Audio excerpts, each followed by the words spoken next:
Ya kita kan ada survei, ada riset, gitu kan. Yang juga kita pakai lembaga konsultan politik, gitu kan. Kita ada yang secara rutin itu. Dan itu wajar karena saya sebagai penantang di mana-mana seperti itu. Tapi kan kita melihat tren ya. Kita melihat tren. Trennya seperti apa? Trennya gimana, Mas? Ya.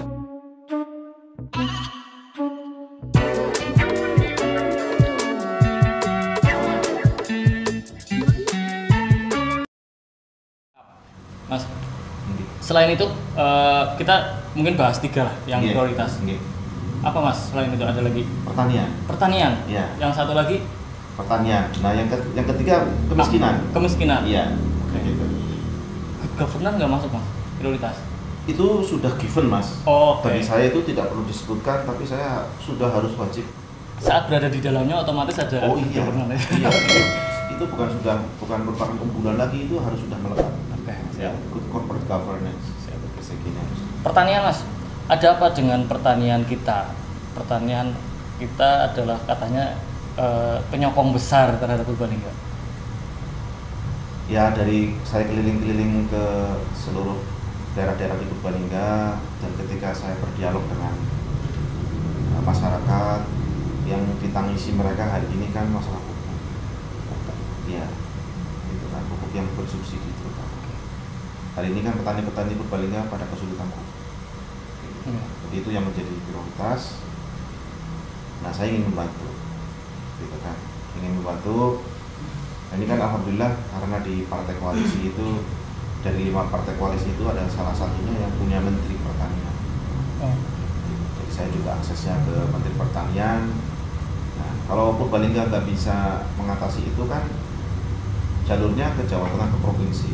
Kalau provinsi juga tidak mampu, kita ke Jakarta kan. Tapi kalau pupuk itu kan sebenarnya masalah yang dalam tanda kutip umum di daerah yang lain juga Mas, benar? Tidak juga. Saya sudah survei ke kota-kota di sekitar Purbalingga, mereka tidak kesulitan. Problemnya berarti apa Mas yang menyebabkan pupuk itu bisa begitu merepotkan buat petani? Network? Yes. Ke pemerintah itu yang kementerian? Ya, saya pikir kita sekali lagi kan yang namanya network atau jaringan atau komunikasi itu kan perlu dibuka aksesnya. Yang selebar-lebarnya itu tadi bagaimana hubungannya dengan provinsi, bagaimana hubungannya dengan kementerian, bagaimana kita mengkomunikasikan masalah-masalah yang di Purbalingga dengan kementerian di Jakarta. Kalau kita hubungannya baik, seterusnya ya kan akan lebih gampang. Itu sekali lagi itu tadi contohnya masalah network. Dampaknya bisa sampai seperti itu detailnya ya. Yes, gitu kan. Itu masalah network. Kemudian infrastruktur pertanian juga harus benar dibetulkan lah. Karena kan ya infrastruktur pertanian ini kan sebagai cara bagi para petani untuk menjual barang dagangannya kan. Jadi kita bantu untuk infrastrukturnya juga harus diperbaiki. Di luar itu? Di luar itu kan kalau kita berbicara pertanian kan di dalam arti luas ada perkebunan, ada perikanan, kan begitu kan, ada peternakan. Ya kalau dari berbicara luas perkebunan ini ya maaf saya mau ceritakan sedikit gitu kan. Saya juga ingin lagi mulai merangkul teman-teman milenial untuk belajar pertanian yang modern gitu kan. Tapi ini kan berproses lah ya, berproses. Makanya saya membentuk namanya Millennial Study Farm itu dalam rangka untuk supaya anak-anak muda di Purbalingga itu jangan berpikir untuk ingin jadi pegawai tetap, tapi harus mulai menumbuhkan jiwa entrepreneurship-nya. Gitu. Jiwa kewirausahaannya harus tumbuh untuk anak-anak milenial. Nah, yang saya tawarkan di pertanian itu pertanian yang lebih modern, gitu, lebih modern. Itu juga. Kalau dari sisi perkebunan ya Purbalingga kan alhamdulillah tanahnya subur, begitu kan. Kita terdiri dari 18 kecamatan. Saya pernah mengunjungi Singapura, itu kan di sana lagi Singapura sama Malaysia lagi panen durian musangking, misalnya begitu kan. Luar biasa ternyata gitu kan, durian musangking itu menjadi andalan. Bahkan kebun sawit itu memang banyak dibakar. Kebun musangking. Nggak kayak Indonesia ya berarti itu balik. Makanya mimpi saya ingin cari buah-buahan yang terbaik di dunia, duriannya, jambunya, apelnya, jeruknya, dan seterusnya. Itu pengen saya bawa ke Purbalingga. Nanti Purbalingga kan terdiri dari 18 kecamatan. Yeah. Saya tuh ingin setiap kecamatan itu punya spesialisasi sendiri-sendiri. Misalnya Pengadegan, gitu kan. Itu nanti di situ khusus untuk tanaman durian, gitu kan. Kemudian nanti Bogotsari misalnya jambu kristal. Bokateja apalagi. Yaitu yang terbaik nanti sempat saya temukan di Purbalingga. Itu dari sisi jadi problemnya bisa sedikit banyak diatasi dengan network yang lebih baik. Satu lagi di bidang perikanan misalnya, teman-teman saya di Jakarta banyak mencari ikan lele, banyak mencari ikan gurami, gitu kan, banyak sekali mencari ikan dori itu apa? Kalau di patin, ikan patin itu untuk ekspor semua. Tapi kalau misalnya ngapunten, kalau tidak ada yang memberikan informasi bahwa di sana itu banyak pasar ekspor bahkan gitu ekspor ya? Bahkan saya tanya kebutuhannya berapa, kamu punya berapa ratus ton sini tak ambil, kira-kira kayak gitu mas. Ya kan, itu kan bisa saya tawarkan kepada petani perikanan di Purbalingga, ayo kamu rame-rame untuk membudidayakan ikan patin, nanti aku udah punya pasarnya, tak kenalkan loh sama pasarnya. Maksud saya itu seperti itu mas. Gitu. Ekonomi di Purbalingga bisa tumbuh ketika kita itu punya banyak akses. Begitu loh maksud saya tadi yang kenapa saya bilang network gitu kan. Begitu mas. Jadi itu contohnya di bidang perikanan, perkebunan, peternakan, ya. Seperti itu. Jadi itu yang kedua yang kaitannya dengan bidang pertanian. Yang ketiga adalah kemiskinan. Ya. Singkatnya kalau kemiskinan memang ini harus diselesaikan, jangkanya itu tidak bisa cepat. Ya. Ya, kalau mau cepat ya itu tadi mendatangkan pabrik atau membuka lapangan pekerjaan sebanyak-banyaknya, pengangguran menurun, kemudian pendapatan per kapita masyarakat akan naik, seperti itu. Ya. Tapi memang jangka menengahnya ini yang namanya kemiskinan itu variabelnya minimal ada dua yang harus diperbaiki. Ya. Yang satu adalah pendidikan, yang kedua adalah kesehatan. Jadi anak-anak itu harus mulai dari dalam kandungan itu sisi kesehatannya harus diperhatikan, ibu hamil, kemudian ibu menyusui, pendidikan kepada anak-anaknya beres dan seterusnya itu nanti dengan memperhatikan kesehatan dan pendidikan nanti angka pengangguran di masa yang akan datang itu akan turun. Begitu mas, itu dalam jangka menengah panjang. Dengan tingkat kompleksitas pekerjaan gitu ya. Itu baru 3 ya, kita belum ngomong 7. Tekniknya gimana mas dengan 3,5 tahun masa kerja? Gambaran Mas Oji dan Kang Zaini dengan 3,5 tahun ini seperti apa polanya? Kalau di ilmu manajemen namanya ada quick win. Quick win? Yes, itu strategi quick win, itu strategi bagaimana kita bisa memenangkan sesuatu dalam jangka pendek. Itu bagaimana caranya, itu namanya strategi quick win. Jadi memang pemilihan partner kerja itu kan sudah saya pikirkan untuk quick win ini. Kenapa saya pilih Mas Jenny, anaknya masih muda, saya bisa ajak dia untuk berlari kencang. Kalau perlu bekerja untuk Purbalingga selama 24 jam ibaratnya kan. Gitu kan. Kita tidak boleh lagi pendekatannya dengan pendekatan yang lambat, tapi semuanya harus fast track. Jadi memang ngebut harus ngebut. Ini extraordinary, apalagi kita masih kondisinya belum pulih dari pandemi, walaupun pengamat ekonomi bilang tahun depan itu recovery year gitu ya, atau tahun yang pemulihan untuk ekonomi. Jadi harus dibutuhkan pemimpin yang berbeda lah gitu. Berbeda dalam konteks bukan orangnya saja kan maksudnya? Iya, pola kerjanya, pola pikirnya, itu mimpi-mimpinya gitu kan harus berbeda gitu. Jadi kalau begitu-begitu saja ya hasilnya begitu-begitu saja. Pentingnya karakter leader apa mas di Purbalingga? Ya, yang namanya leader itu kan akan menjadi kekuatannya itu akan menjadi panutan, menjadi contoh bagi orang lain kan. Yeah. Jadi kan leadership itu penting sekali, terutama bagaimana dia membangun suatu visi-visi dan strategi untuk Purbalingga. Jadi memang harus digambarkan terlebih dahulu mimpi apa untuk Purbalingga, kemudian nanti strategi turunannya seperti apa, itu harus jelas. Dan experience itu sebenarnya pengalaman, yang dimaksud pengalaman bukan hanya pengalaman di birokrasi, termasuk pengalaman bekerja, pengalaman hidup, gitu kan. Karena kalau orang sudah semakin matang itu kan juga sudah muncul wise-nya, kebijakannya seperti apa.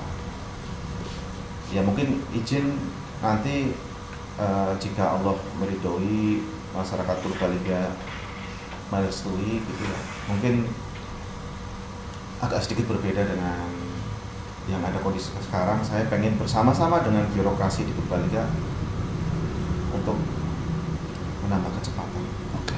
Gitu. Menambah kecepatan gerbong birokrasi. Yes. Ini isu yang selalu menarik kalau mau pilkada.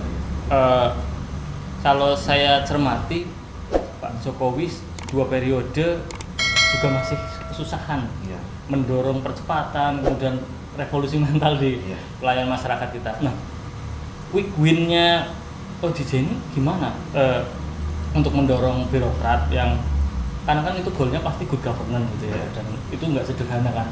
Banyak masyarakat yang ya diakui atau tidak di medsos ngeluh gitu kan, wah pelayanannya ini gitu kan, pelayanannya itu gitu. Quick win-nya OJJ ini? Semua result atau hasil kerja itu awalnya dari hati. Ya, dari hati. Jadi yang pertama kali harus saya lakukan itu adalah, kalau Pak Jokowi namanya revolusi mental. Betul. Gitu kan. Ya, memang betul. Artinya memang dari attitude atau perilaku kita itu, dari hati kita harus diperbaiki. Jadi yang harus saya lakukan itu harus memberikan kesadaran secara luas kepada teman-teman di birokrasi, kemudian memberikan pengertian yang mendalam bagaimana kita melayani, gitu kan. Kalau bagi saya sih kan mikirnya tidak jangka pendek, Mas. Kan? Karena saya orang dididikan religius, gitu kan. Kalau kita memberikan jalan kepada orang lain, Allah itu akan memberikan jalan kepada kita, gitu kan. Kemudian kalau kita bekerjanya itu niatnya untuk baik ya kepada masyarakat, kepada Tuhan, Allah akan kasih rezeki kepada kita. Ya gitu loh. Pengertian itu. Tekniknya seperti apa, Mas? Memberikan pengertian, mengubah yang lambat jadi cepat itu kan susah banget. Harus cerewet. Harus cerewet. Pemimpin itu harus cerewet, gitu kan. Kemudian harus hands on. Gitu. Hands on itu tidak bisa lagi misalnya saya hanya mendengarkan laporan-laporan, enggak. Saya harus ke sana, terjun langsung kepada masyarakat, kemudian kepada teman-teman di birokrasi, gitu kan. Jadi namanya hands on itu, gitu kan. Jadi bukan wacana-wacana ataupun laporan-laporan yang saya terima, tapi betul-betul harus langsung terjun ke sana, mendalami permasalahan, mencari way out atau jalan keluar terhadap permasalahan tersebut. Saya 17 tahun selalu begitu, gitu modal kerjanya. Gitu. Berarti Mas Oji cerewet aslinya. Ya kalau saya lagi ada visi, saya cerewet. Cerewetnya minta ampun. Dan saya minta kepada yang lain-lain juga untuk cerewet. Untuk perbaikan itu harus cerewet. Gitu kan. Itu jadi harus quick win seperti itu. Kemudian juga dari sisi regulasi, ya kalau kita bicara dengan good corporate governance itu masalah jabatan itu nanti 3 hal yang menjadi pertimbangan.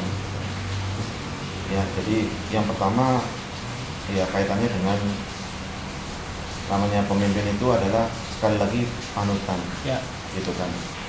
Jadi moralitas dari pemimpin itu yang nanti akan pertama kali saya lihat untuk pejabat-pejabatnya, moralitasnya seperti apa, gitu kan. Kemudian yang kedua masalah kompetensinya, nah, kemudian yang ketiga masalah keterampilannya apa yang bisa dia lakukan. Jadi 3 hal itu dilihat secara sekilas ASN kita gimana, Mas? saya belum bisa banyak berkomentar karena saya harus scanning dulu ya nanti birokrasinya seperti apa gitu kan. Tapi yang jelas saya berniat nanti ketika sudah direstui masyarakat Purbalingga, tidak ada lagi jual beli jabatan. Seperti itu sudah tidak ada lagi lah. Saya tidak sedang berbicara hari ini ada ya. Saya tidak sedang berbicara seperti itu. Tapi secara umum, saya berbicaranya secara umum Indonesia gitu kan. Jadi nanti seleksinya bukan berdasarkan hal-hal itu, tapi berdasarkan tiga hal yang saya sampaikan tadi. Dan dengan rentang waktu yang terbatas, masih memungkinkan untuk mengubah wajah birokrat? Ya semaksimal mungkin. Ya, walaupun angka 3,5 tahun itu pun sebenarnya kan juga angka yang belum ditetapkan oleh pemerintah ketok palu gitu kan. Masih bisa ada rentang 5 tahun juga gitu kan. Tapi ya itu sekali lagi harus win-win, harus kerja keras. Yang mungkin biasanya kerjanya 8 jam ya ditambah 12 jam gitu kan. Saya pikir kalau banking itu udah biasa bekerja keras, gitu. Pengusaha juga sudah biasa bekerja keras gitu kan. Lo kan punya kewajiban untuk menggaji karyawannya, itu kan juga bekerja keras gitu kan.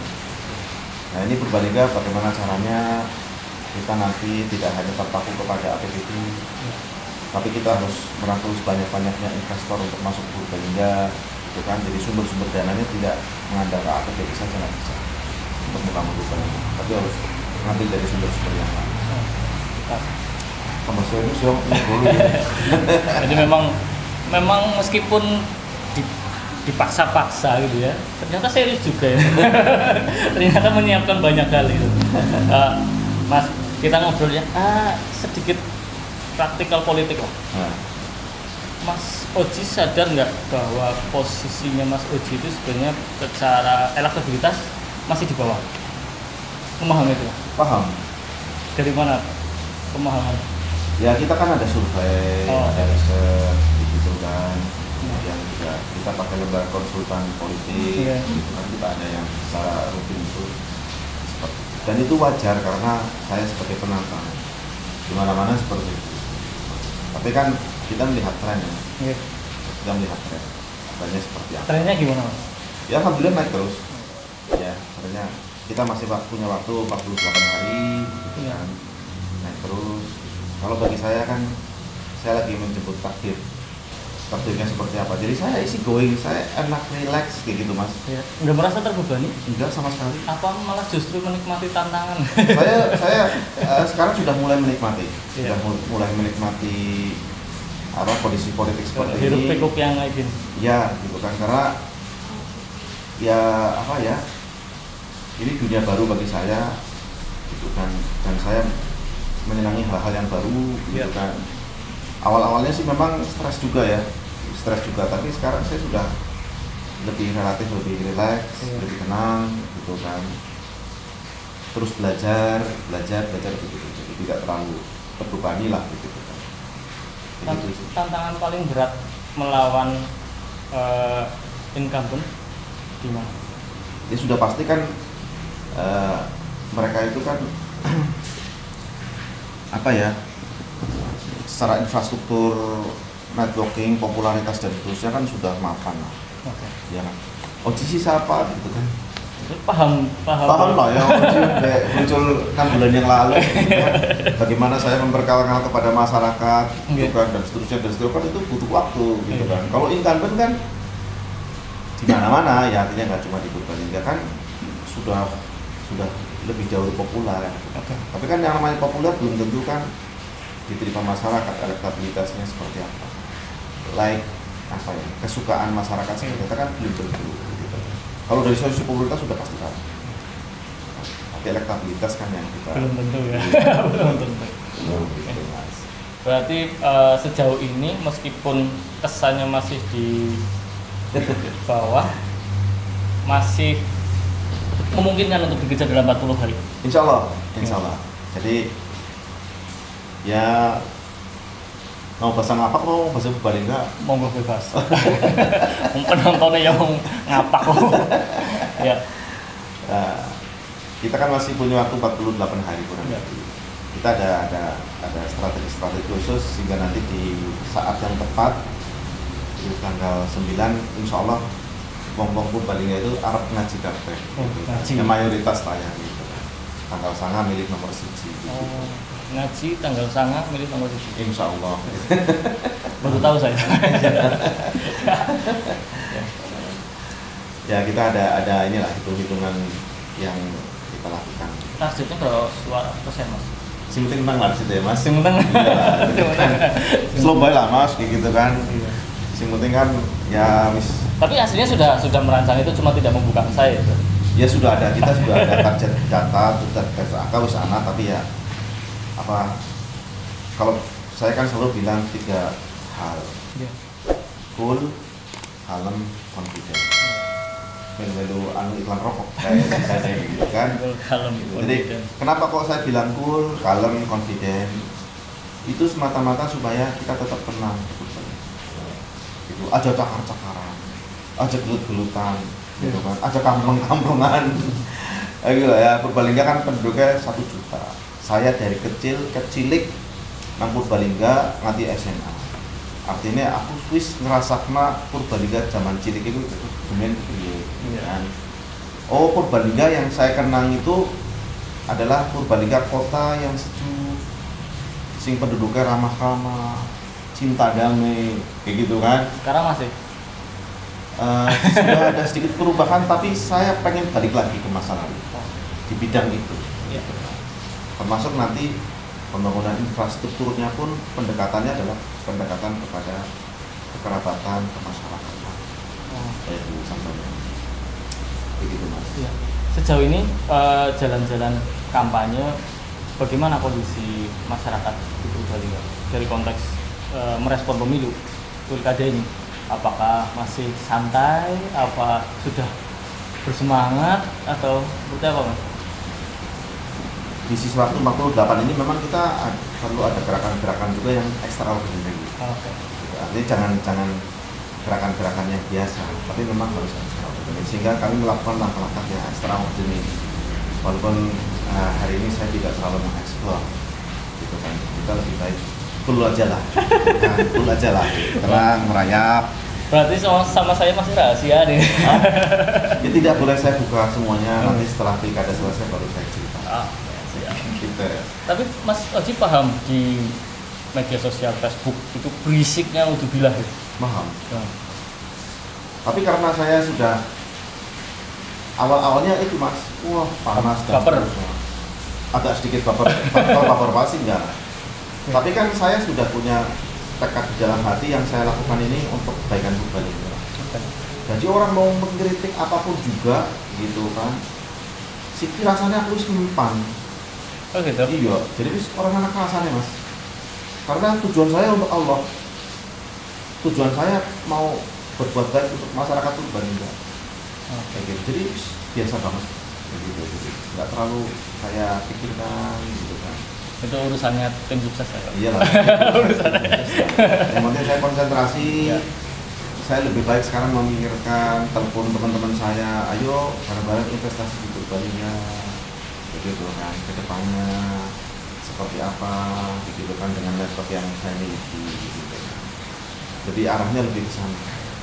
Kan saya pernah menyampaikan fitnah, caci maki, sumpah serapah, itu kan bagi saya tidak terlalu penting lah. Yang penting substansinya, bagaimana kita berlomba untuk menyampaikan ide, gagasan, strategi yang terbaik untuk Purbalingga. Itu lebih cool gitu. Katanya cool dan confident.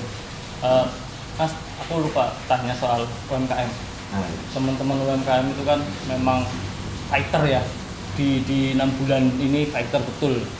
Bahkan mereka jadi bilang hidup dan menghidupi beberapa jaringannya mereka. Melihat ini seperti apa mas? UMKM Purbalingga. Nah, saya jadi cerita lagi background saya sebagai banker, ya, gitu kan.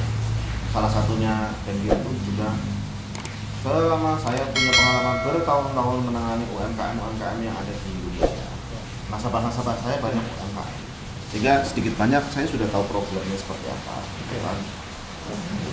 Jadi kalau berbicara tentang UMKM, ya itu juga berbicara tentang produksi, ya kan, packaging, ya, atau ngecek barangnya, pricing, ya pokoknya produk, flash, ya di marketing kan itu ada itu kan, 5P gitu kan, itu harus betul-betul.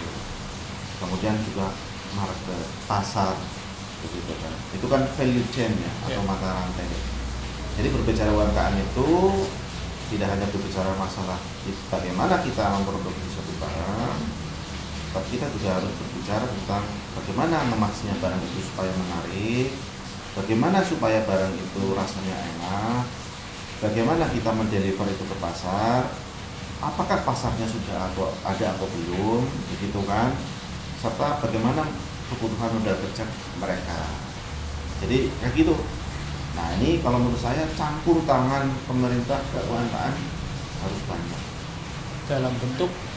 Ya, dalam bentuk yang pertama ya tentu saja mulai dari awal bagaimana UMKM itu berkembang dengan memberikan modal kerja bagi yang belum punya modal kerja. Berarti kita berkewajiban untuk membuka akses kepada lembaga-lembaga keuangan termasuk bank. Gitu kan. Nah ini dari A, Z-nya kan market. Ya.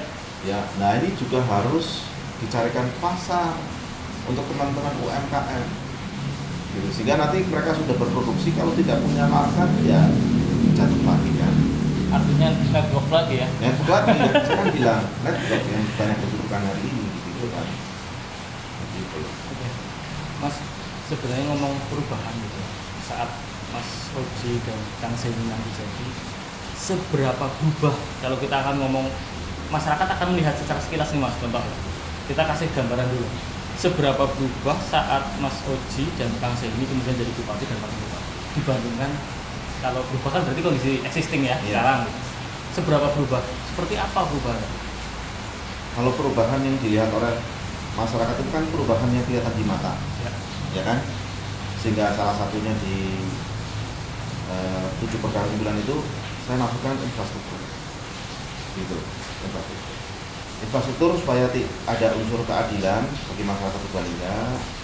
Yang perlu dibangun ada infrastruktur di pedesaan dan infrastruktur perkotaan. Itu yang paling mencolok. Infrastruktur di pedesaan ya misalnya hari ini kita perlu membetulkan jalan-jalan yang rusak. Banyak Mas. Insya Allah banyak. Berdasarkan saya keliling-keliling, insya Allah banyak sekali jalan-jalan yang harus diperbaiki. Rasanya gimana Mas ketemu jalan bodol di Purbalingga? Kalau di Jakarta jalan macet ya, di sini jalan bodol. Ya itu saya lebih kasihan lagi kalau di desa-desa ketika para petani itu mau ke pasar aksesnya seperti itu. Akses ekonomi ya. Akses ekonomi. Sebenarnya kan jalan itu kan membuka akses yang seluas-luasnya untuk ke pasar kan. Tapi petani kan jadi kesulitan karena jalannya pada bodol, misalnya seperti itu. Termasuk infrastruktur yang lain, jembatan-jembatan penghubung, gitu kan. Kemudian ya infrastruktur di pedesaan. Nah di perkotaan ya cita-cita saya sih mau terbangun kota yang cantik lah Purbalingga. Kurang cantik. Jauh lah Mas. Jauh dari cantik apa? Jauh dari cantik. Oh, jauh dari cantik. Contoh nggak cantiknya Purbalingga ada secara mungkin kita karena orang lokal jadi nggak sadar itu nggak cantik. Jadi kan selama melampahkan trotoar. Trotoar sudah pernah. Tahu. Trotoar yang mana? Yang kota-kota Jalan Sudirman. Oh, Jalan Sudirman ini ya. Tahu pernah. Rasanya gimana ya? Ya, kalau saya mah biasa aja jalan. Biasa ya? Iya. Orang pleset. Iya, orang ceglang-ceglang. Iya, ceglang-ceglang. Nah, gitu kan. Artinya misalnya ya berbicara trotoar itu kan itu tidak layak untuk teman-teman kita yang punya kekurangan dari sisi jasmani, sisi fisik. Penyandang disabilitas. Yes. Itu tidak layak. Gitu kan. Kemudian yang kedua dari sisi kenyamanan. Nah, itu tidak nyaman, naik turun. Mendingan aku melakukan yang tinggi trotoar, ya, lurus terus misalnya. Tapi itu kan buat lewat Mas. Kenapa? Buat lewat itu yang di bawah itu. Nah itu ada strateginya, gitu kan. Jadi model trotoarnya misalnya tidak seperti itu. Nanti saya sudah, kalau saya kebetulan punya tim arsitek di perusahaan saya di Jakarta, sebenarnya kita tak gambar semuanya Purbalingga. Sudah ready? Sudah. nanti akan seperti apa jalan sepanjang Sudirman. Kemudian ya mungkin dulu pernah saya sampaikan itu gerbangnya masuk Purbalingga gitu kan, tapi saya simpan dulu lah karena itu bukan prioritas ya. Tapi suatu saat ketika Purbalingga lebih sudah bisa menyelesaikan kesulitan ekonomi ya mungkin nanti baru kita nabung rencana dulu ya. Ya rencananya kan yang penting sudah ada dulu kayak gitu kan. Itu contoh-contohnya yang jauh dari cantik gitu. Kita orang awam biasa aja, orang awam kayak wah ya harus biasa gitu. Meskipun diberi meh bentahun itu. Iya. Ya amatun karena itu kan sekali lagi ya nun sewu gitu kan, nun sewu. Saya kan orangnya suka jalan-jalan. Kayak gitu aja sih. Jadi kan kalau sedang jalan-jalan kan udah bisa melihat kayak gitu kan. Kayaknya Purbalingga nek digawe iki apik lho gitu kan. Itu aja sih lebih ke sana kan.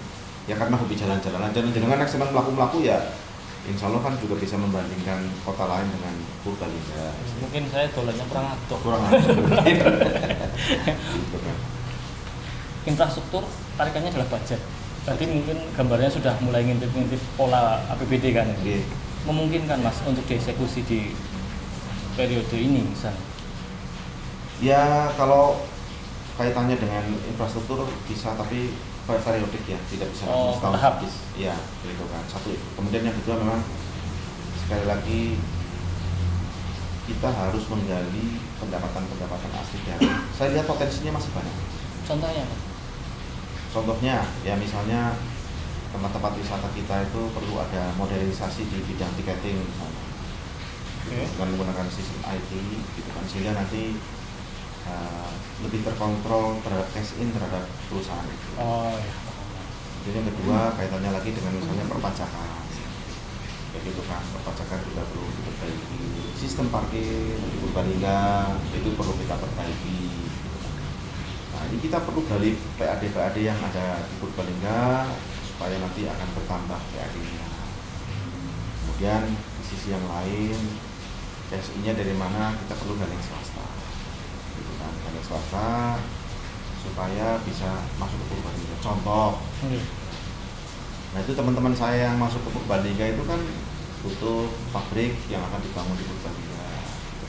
Jadi saya harus libatkan swasta untuk membangun pabrik di Purbalingga, gitu kan, dari sisi pembebasan lahannya, perizinannya, membangun pabriknya, gitu kan. Kemudian kalau pabrik itu udah terbangun, ekonomi masyarakat sekitarnya juga tumbuh, ujung-ujungnya kan ke pemerintah juga akan ada cash in. Betul. Jadi harus menggandeng sektor swasta, tidak bisa hanya mengandalkan dari sisi kolaborasi itu luar biasa itu Mas. Ya itu memang harus gitu. Makanya harus pola pikirnya juga jangan pola pikir biasa-biasa sih, nggak bisa. Mungkin secara sederhana Mas, kita ngomong sebenarnya nilai jual seorang Oji dan seorang Jenny itu apa Mas? Ya. Untuk masyarakat kita.